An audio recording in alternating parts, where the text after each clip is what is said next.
जयसिंगपूर शहरातील गल्ली क्रमांक 13 मध्ये एका 31 वर्षीय तरुणाचा धारदार शस्त्राने वार करून खून करण्यात आल्याची धक्कादायक घटना आज बुधवार दिनांक 22 ऑक्टोबर रोजी पहाटे उघडकीस आली। या घटनेमुळे संपूर्ण परिसरात भीतीचं आणि खळबळीचं वातावरण निर्माण झालं। मृत तरुणाचं नाव सुनील किसन पाथरवट, वय वर्ष 30 असं असून तो जयसिंगपूर येथील स्थानिक रहिवासी होता। ही घटना पहाटे 4च्या सुमारास उघडकीस आली आहे। सुनीलवर अज्ञात इसमाने धारदार शस्त्राने अनेक वार करून त्याची निघृण हत्या केली। घटनेची माहिती मिळताच जयसिंगपूर पोलीस तात्काळ घटनास्थळी दाखल झाले असून त्यांनी पंचनामा करून मृतदेह ताब्यात घेतला। या खुनामागील नेमकं कारण अद्याप स्पष्ट झालेलं नाही। पोलिसांनी प्रकरणाचा प्राथमिक तपास सुरू केला असून परिसरातील सीसीटीव्ही फुटेज तपासण्यात येत आहे। काही संशयितांशी चौकशी केली जात असल्याचं समजतं।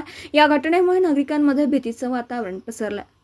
पोलीस निरीक्षक सत्यवान हाके यांच्या मार्गदर्शनाखाली तपास सुरू असून लवकरच आरोपींचा छडा लावला जाईल असा विश्वास पोलिसांनी व्यक्त केला।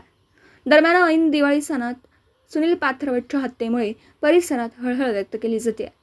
पोलीस अधिक तपास